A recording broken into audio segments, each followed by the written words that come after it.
하나님의 말씀 같이 나누겠습니다. 시편 14편 1절에서 4절까지 말씀 한 목소리로 같이 읽겠습니다. 어리석은 자는 그의 마음에 이르기를 하나님이 없다 하는도다. 그들은 부패하고 그 행실이 가증하니 선을 행하는 자가 없도다. 여호와께서 하늘에서 인생을 굽어 살피사 지각이 있어 하나님을 찾는 자가 있는가 보려 하신즉 다 치우쳐 함께 더러운 자가 되고 선을 행하는 자가 없으니 하나도 없도다. 죄악을 행하는 자는 다 무지하나 그들이 떡 먹듯이 내 백성을 먹으면서 여호와를 부르지 아니하는도다. 아멘. 오늘 우리가 읽은 시편 14편 1절에서 4절 말씀을 가지고 같이 은혜를 나눠보고자 합니다.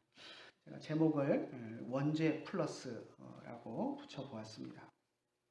지난주에 우리가 홈플러스가 기업 회생 신청을 했다 하는 뉴스를 접했습니다. 홈플러스라는 이 대형마트가 우리 생활과 아주 밀접하게 연관이 되어 있기 때문에 혹시 홈플러스가 문을 닫는 것 아닌가 하는 염려를 하면서 그 뉴스를 대했습니다. 저만 그런 게 아닌 것 같아요. 뉴스 들어보니까 그 이후에 홈플러스 상품권 가지고 있는 사람들 혹시 못 쓰게 될까봐 망해버리면 못 쓰잖아요. 그러니까 그걸 다 쓰려고 홈플러스로 대거 사람들이 몰려갔다 하는 그런 이야기들이 들려오기도 합니다. 홈플러스라는 이름을 우리가 생각해 보면 가정에 보탬이 된다라는 의미로 홈이라는 가정을 의미하는 홈에다가 보탬이 되라라는 의미로 플러스라는 이름을 붙였습니다. 그래서 홈플러스에서 와서 장을 보면 가정에 조금이라도 보탬이 되게 우리가 싸게 팔겠다 하는 어떤 그런 의도를 가지고 이름을 지은 것입니다. 그러니까 어떤 이름에 플러스를 붙인다라는 것은 뭔가 대부분 좋은 의미입니다. 우리 학생들 성적표를 보아도 그렇죠. A도 좋은 성적이지만 A 옆에 플러스가 붙어 있으면 더 좋은 성적이 됩니다. 일반적으로 이렇게 플러스는 좋은 의미입니다. 그런데 플러스를 붙여서 좋지 않은 것이 있습니다. 나쁜 상태에다가 플러스를 붙여버리면 그것은 더 좋지 않은 상태가 됩니다. 우리말에 보면 설상가상이라는 것이 있죠. 설상가상, 엎친 데 덮친 격. 나쁜 일이 일어났는데 그 위에 또 나쁜 일이 더해져서 일어나면 그건 좋지 않은 겁니다. 그래서 설상가상이나 엎친 데 덮친 격 이런 말들은 좋지 않은 표현으로 사용됩니다. 오늘 설교 제목을 한번 생각을 해봅시다. 원죄 플러스. 우리가 지난 시간에 아담으로부터 우리가 물려받은 원죄가 우리에게 있다라는 이야기를 했는데요. 거기다 플러스. 좋은 의미일까요? 나쁜 의미일까요? 별로 좋지 않은 의미입니다. 죄에다가 죄를 플러스한다는 의미입니다. 원죄가 우리에게 있어서 우리는 이미 죄인인데 거기다 우리는 또 태어나서 우리 스스로 죄를 짓기도 합니다. 그래서 거기다가 원죄에다가 플러스해서 우리가 지은 죄를 더한다, 더했다라는 의미로 제가 이런 제목을 붙여보았습니다. 우리 인류의 조상 아담이 에덴 동산에서 지은 죄를 우리가 물려받아서 우리 모두가 죄인이 되었는데요. 아담이 에덴 동산에서 지은 죄를 인정하는 사람은 그것을 원죄라고 부릅니다. 우리가 직접 지은 죄는 아니지만 우리는 모두 원죄를 가진 죄인입니다. 원죄 때문에 모든 우리 인류는 죄의 형벌인 사망에 처할 수밖에 없게 되었습니다. 그리고 그 죄를 용서받기 위해서는 대속자이신 예수님이 우리에게 필요합니다. 이렇게 이야기하면 어떤 사람은 억울하다라고 이야기를 하는 사람도 있습니다. 내가 짓지 않은 죄에 대해서 왜 내가 책임을 져야 하느냐 하는 문제를 제기합니다. 하지만 그 말 자체가 무의미합니다. 왜냐하면 원죄를 빼놓고도 우리가 지은 죄가 차고 넘치기 때문입니다.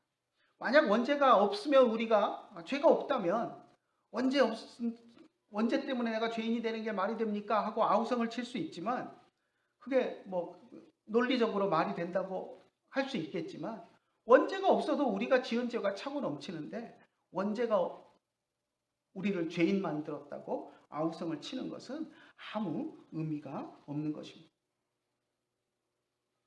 그렇게 우리가 스스로 지은 죄를 우리는 원죄라는 말과 대비해서 자범죄라고 한자로 이야기를 합니다. 스스로 지은 죄라는 것입니다.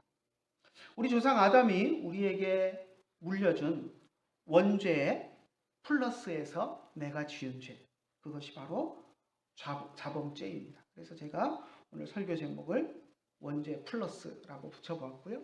그래서 그 원죄 플러스가 되는 그 자범죄에 대해서 오늘 좀 생각을 해보려고 합니다.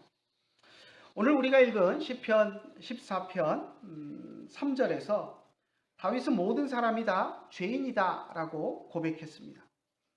다윗이 모든 사람이 죄인이다 라고 말한 것은 단지 원죄 때문만은 아닙니다. 원죄는 물론이고 그것에 더해서 모든 사람이 스스로 자신이 죄를 짓는다라는 의미로 자신이 지은 죄로 죄인이다라는 것을 다윗이 시편 14편에서 강조하고 있습니다. 2절과 3절 같이 다시 한번 읽어볼까요? 여호와께서 하늘에서 인생을 굽어 살피사 지각이 있어 하나님을 찾는 자가 있는가 보려 하신즉 다 치우쳐 함께 더러운 자가 되고 선을 행하는 자가 없으니 하나도 없도다.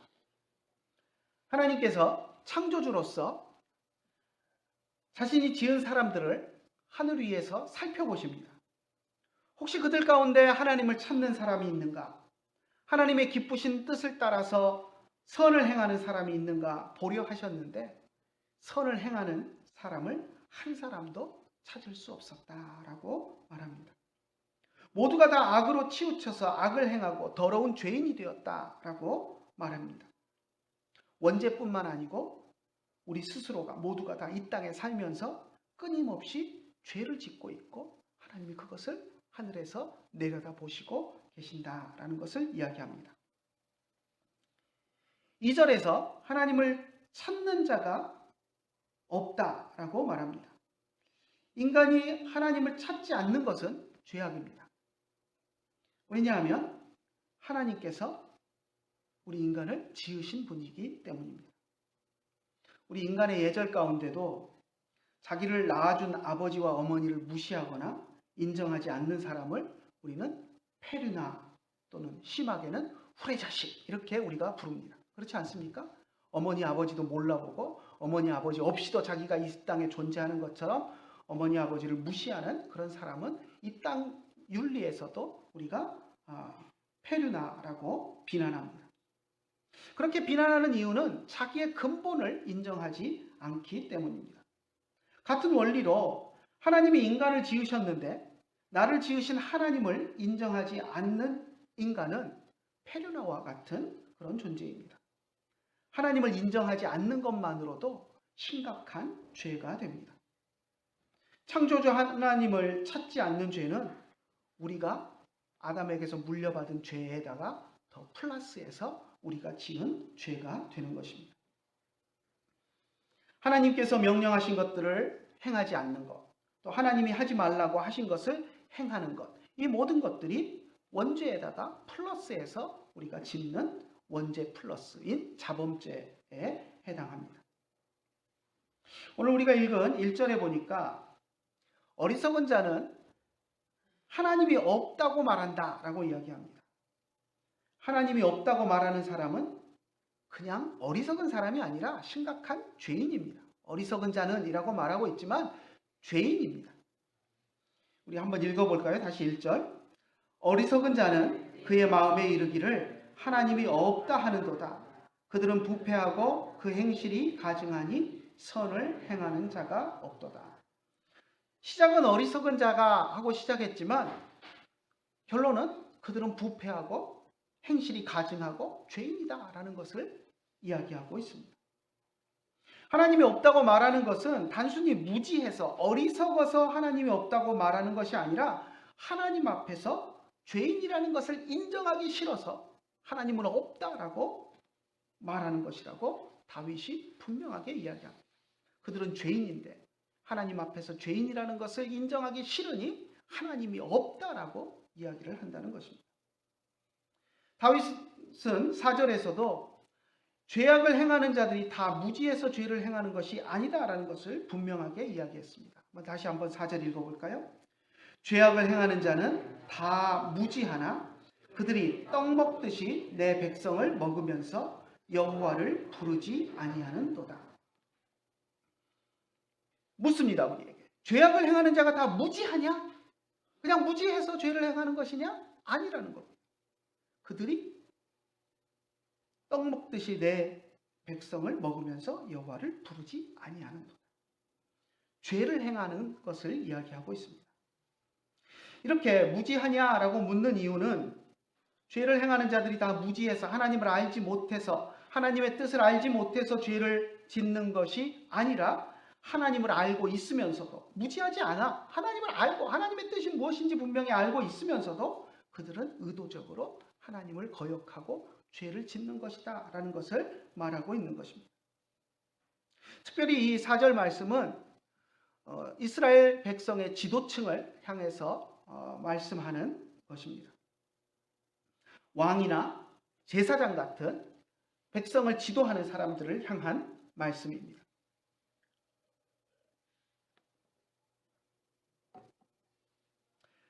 왕이나 제사장이 백성들을 향해서 이것이 하나님의 뜻이다 라고 말합니다. 왕은 하나님의 뜻이니 세금을 내라. 그래서 내가 이것으로 하나님을 위한 일을 하겠다라고 이야기를 합니다.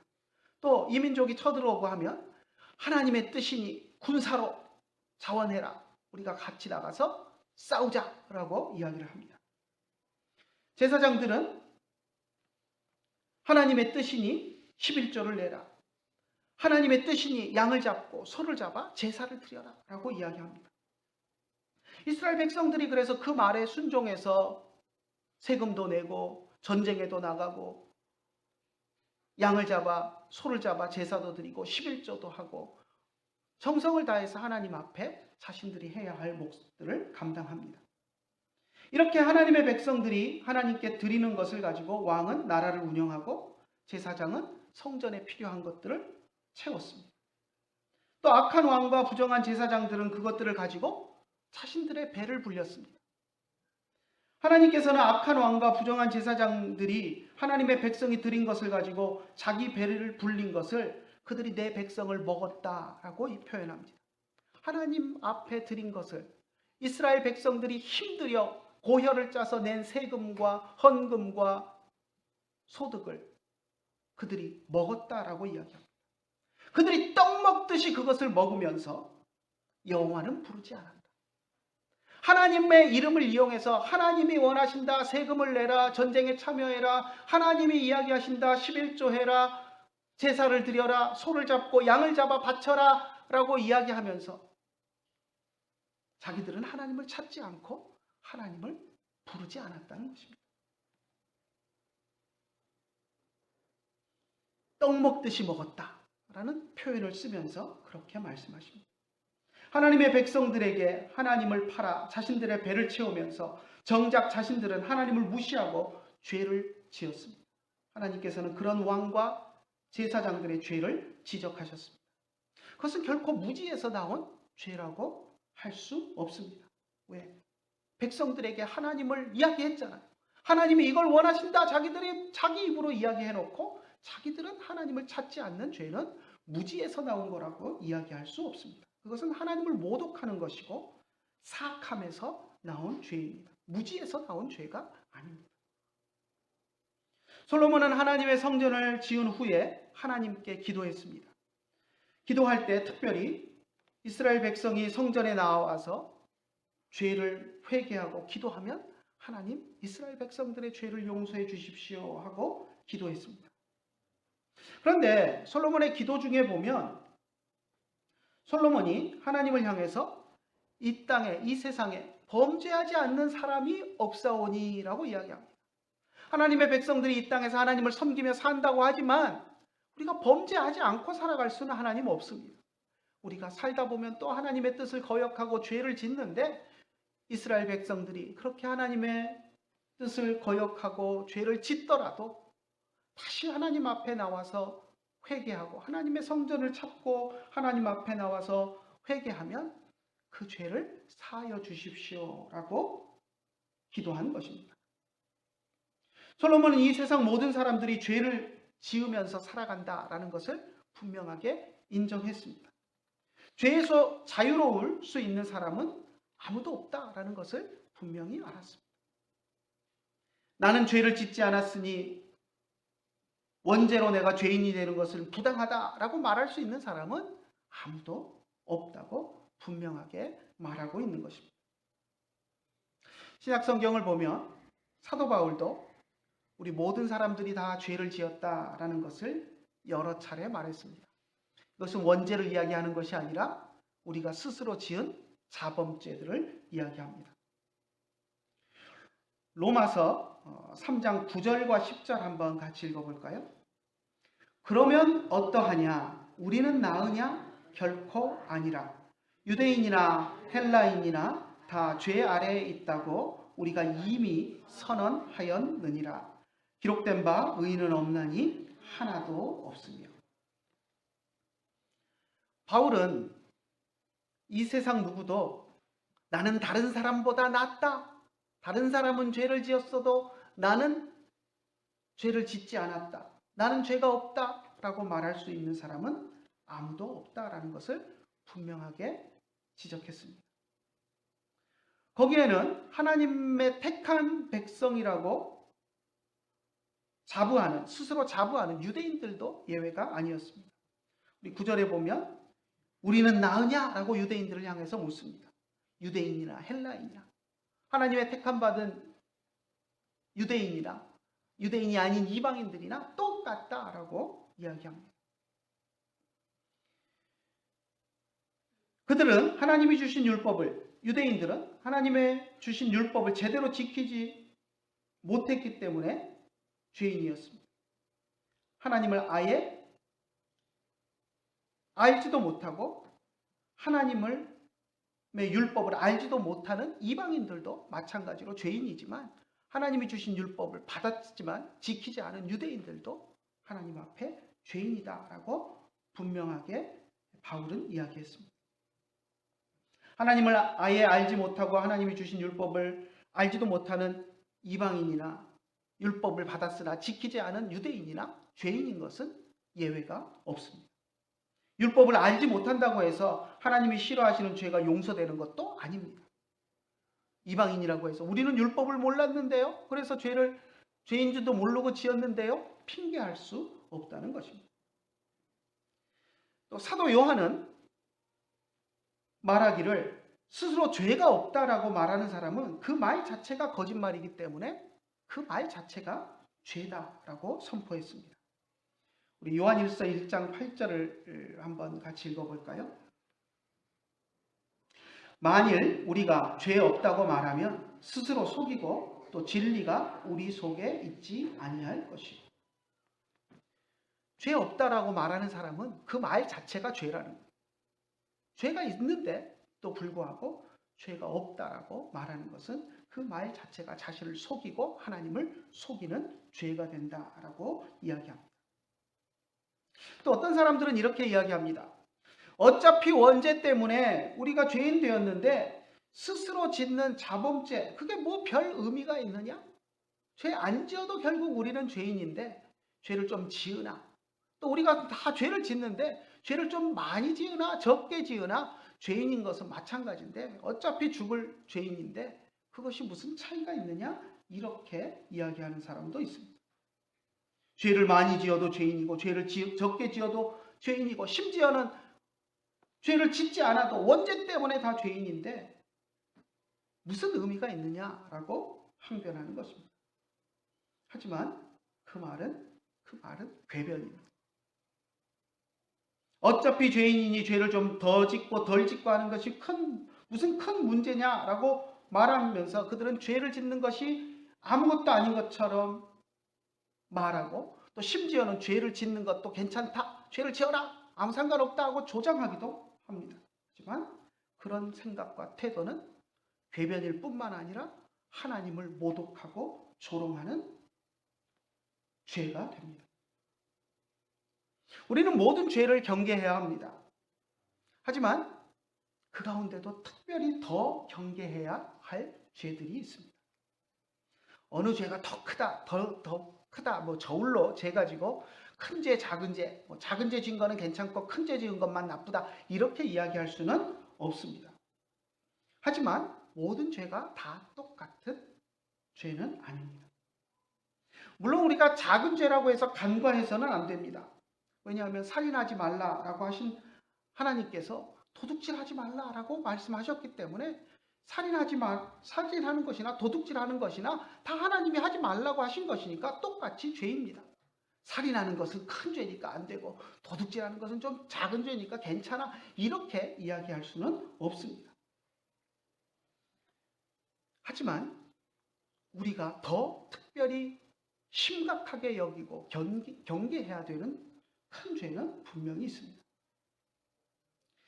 예수님께서 또 간음하지 말라라는 계명을 말씀하시면서 음욕을 품는 자마다 다 마음에 이미 간음하였다라고 말씀하심으로써 음욕을 품는 것도 간음과 다름없는 죄라고 말씀하셨습니다. 그러니까 어느 것도 괜찮은 죄다라고 우리가 이야기할 수는 없습니다. 마음에 음욕을 품는 거는 괜찮은 거고 실제로 간음만 안 하면 돼, 이렇게 이야기해서는 안 됩니다. 다 죄입니다. 분명합니다. 하지만 분명히 죄에는 더 심각하고 더 큰 문제를 일으키는 죄가 있습니다. 다른 죄보다 하나님을 더 분노하게 만드는 죄가 분명하게 있다라는 것을 성경이 이야기합니다. 예를 들면 부지간에 모르고 지은 죄보다는 고의로 알면서도 지은 죄가 하나님 앞에 더 중하게 여겨집니다. 물론 자신도 모르는 사이에 지은 죄라고 해서 그게 죄가 아니라고 이야기할 수는 없습니다. 하지만 하나님이 보실 때 모르고 지은 죄보다 우리가 알면서도 고의로 행하고 짓는 죄를 하나님은 더 무겁게 취급하시고 더 우리에게 더 큰 벌로 벌을 주십니다. 또 그냥 알면서 지은 죄보다는 고의로 계획해서 철저하게 계획해서 지은 죄가 더 무거운 죄입니다. 우리 일반 형법에서도 그렇지 않습니까? 그냥 똑같은 죄라고 할지라도, 똑같은 살인죄라고 할지라도 부지 중에 살인한 것과 또 고의로 툭 찔러서 죽였지만, 의도적으로 죽였지만 욱해갖고 죽인 것과 집에서 맨날 며칠을 요 놈을 어떻게 죽일까, 걔가 지나다니는 동선 다 파악하고 무슨 무기를 사용해서 어떻게 죽일까 미리 무기 구입하고 잘 계획해갖고 죽인 것과는 형량이 다릅니다. 마찬가지로 하나님 앞에서도 우리가 짓는 죄들이 모두가 다 죄라고 할지라도 하나님이 더 무겁게 중하게 우리를 엄벌하시는 죄가 있다라는 것을 우리는 기억해야 합니다. 내가 죄를 짓는 것보다 또 다른 사람을 죄 짓도록 만드는 것은 더 큰 죄입니다. 예를 들면 하나님께서 우리에게 11조를 해라라고 했으니까 11조를 하지 않는 것은 하나님 앞에 죄가 됩니다. 그건 개인이 하나님 앞에서 하라고 하신 것을 하지 않은 것에 죄에 대한 책임을 하나님이 묻게 될 것입니다. 그런데 개인이 자기의 11조를 안 한 죄보다 다른 사람의 11조를 하지 않도록 조장하는 죄는 더 큰 죄입니다. 목사된 사람이 성도들에게 또 공적인 자리에서 그거 11조는 하지 않아도 됩니다. 아무 할 필요 없는 겁니다. 구약시대의 잔재입니다. 이렇게 이야기를 해가지고 100명, 200명, 1000명의 성도들이 11조를 안 하게 만들었다라고 한다면 자기 11조 안 한 그 죄보다 훨씬 더 하나님 앞에 중한 책임을 묻게 되는 죄가 될 것입니다. 예수님께서도 죄를 언급하실 때 다른 사람에 대한 죄는 사함을 얻되 성령을 회방하는 죄는 성령을 모독한 죄는 사함을 얻지 못한다라고 마태복음 12장에서 말씀하셨습니다. 또 말로 인자를 거역하면 사하심을 얻지만 말로 성령을 거역하면 사함을 얻지 못한다라고 말씀하셨습니다. 그러니까 예수님 말씀 속에서도 더 무겁고 중하고 용서받지 못할 죄가 있다라고까지 말씀하실 정도로 그건 비교할 수 없는 중요한 그런 무거운 죄가 있다라는 것을 예수님이 말씀하신 것입니다. 그것을 우리는 명심해야 합니다. 그러면 예수님이 말씀하신 그 성령을 모독하는 죄가 과연 무엇일까요? 물론 참 해석하기 어려운 면이 있고 여러 신학자마다 이런 얘기 저런 얘기들을 많이 합니다. 근데 제가 볼 때는 예수님이 그 말씀을 왜 하셨는가 하는 것들을 먼저 좀 생각을 해봐야 될 것 같아요.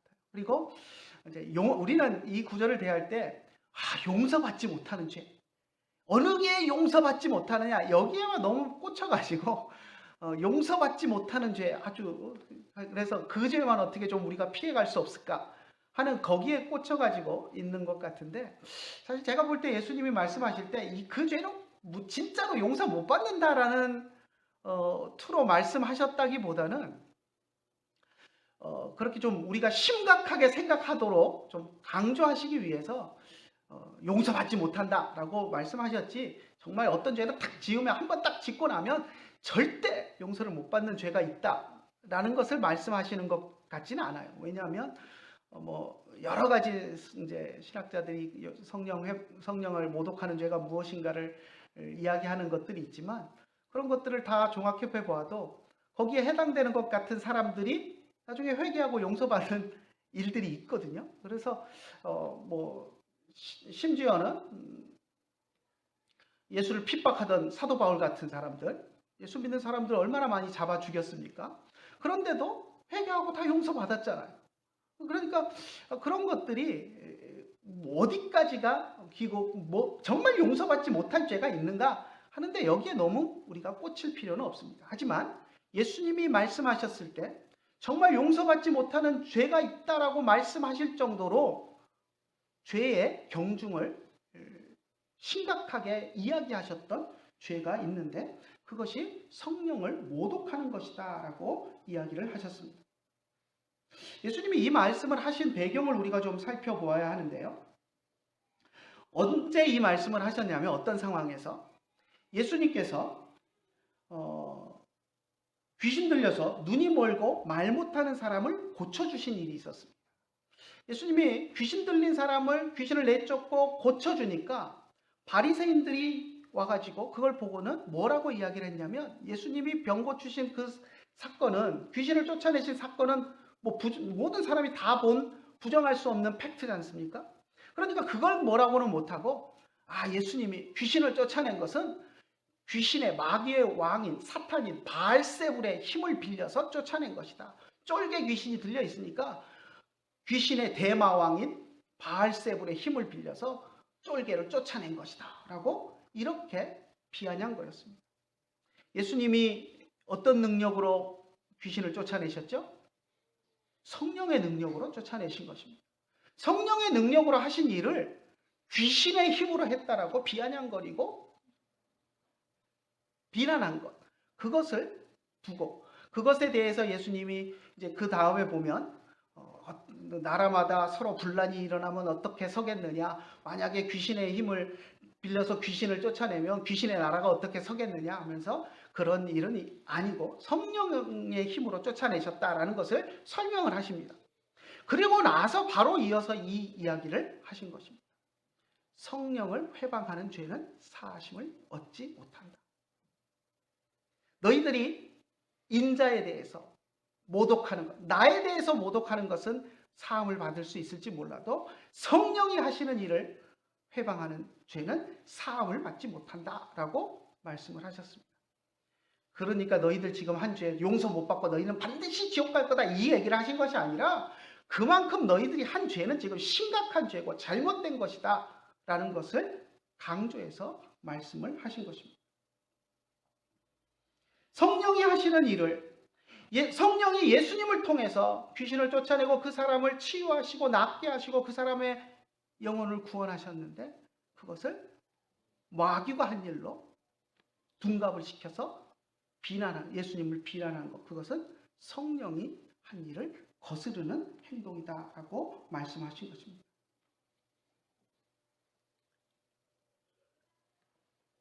오늘날도 전 세계에 성령의 능력을 힘입어서 하나님의 말씀을 선포하고 복음을 전하는 수많은 종들이 있습니다. 그런데 그들이 하는 일을 온갖 말로 비방하고 비난하고 그들을 통해서 일하시는 성령을 회방하고 교회를 방해하는 그러한 일들은 결국 성령을 모독하는 일이 됩니다. 심각한 죄라는 것입니다. 그것을 말씀하신 것입니다. 그렇다고 그런 일을 한 사람은 다 구원 못 받고 한 번 그러면 다 지옥에 쳐넣겠다 이런 말씀이 아니라 그 죄는 다른 죄들보다 훨씬 더 심각한 죄니 그런 죄를 짓지 않도록 유의해라 라고 우리에게 말씀하신 것으로 보아야 합니다.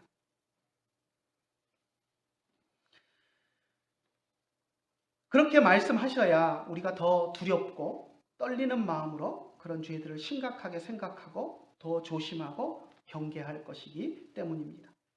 아무튼 많은 죄들이 있지만 우리가 짓는 죄들 가운데 많은 죄들이 있지만 그 가운데는 특별히 더 우리가 경계하고 조심하고 짓지 않도록 노력해야 할 그런 죄들이 있다라는 것을 우리는 기억해야 합니다.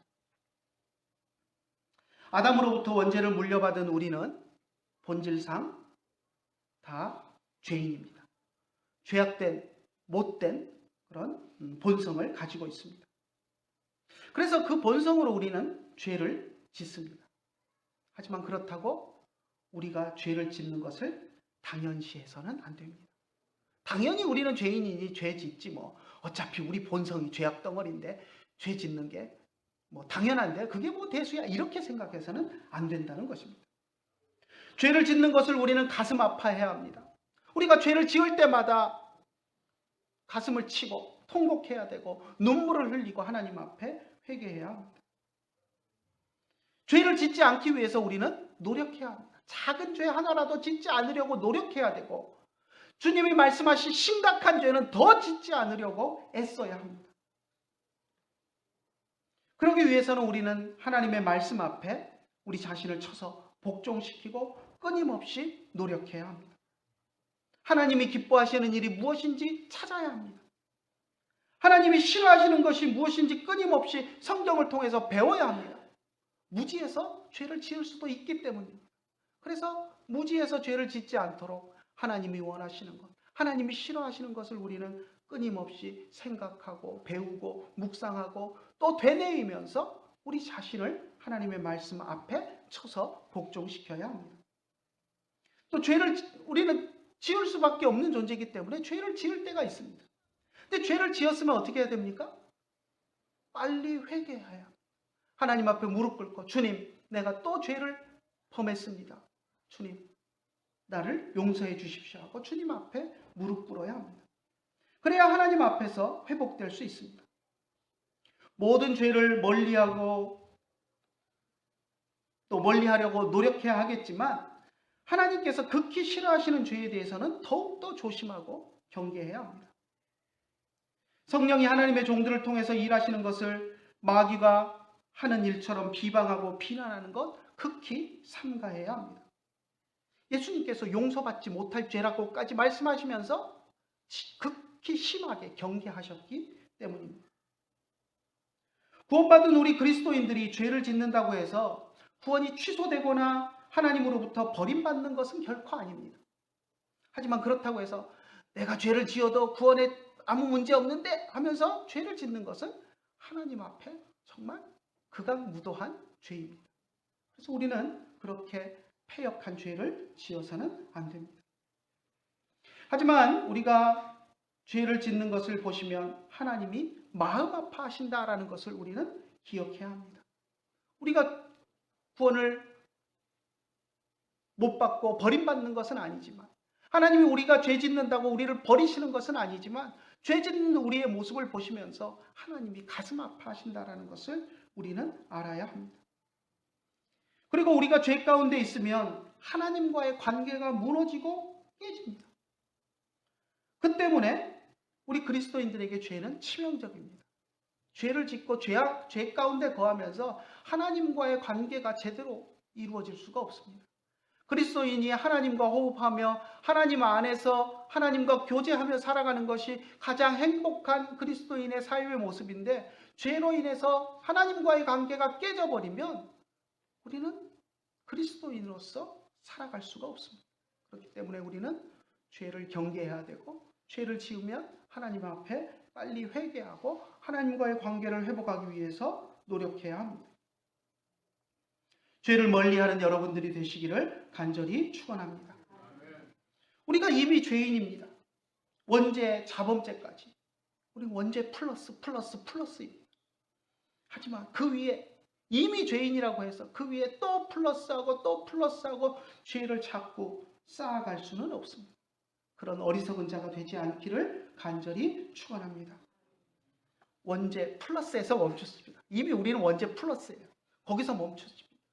더 플러스에서 쌓는 것은 하나님이 슬퍼하시는 일이고 하나님이 기뻐하시지 않는 일입니다.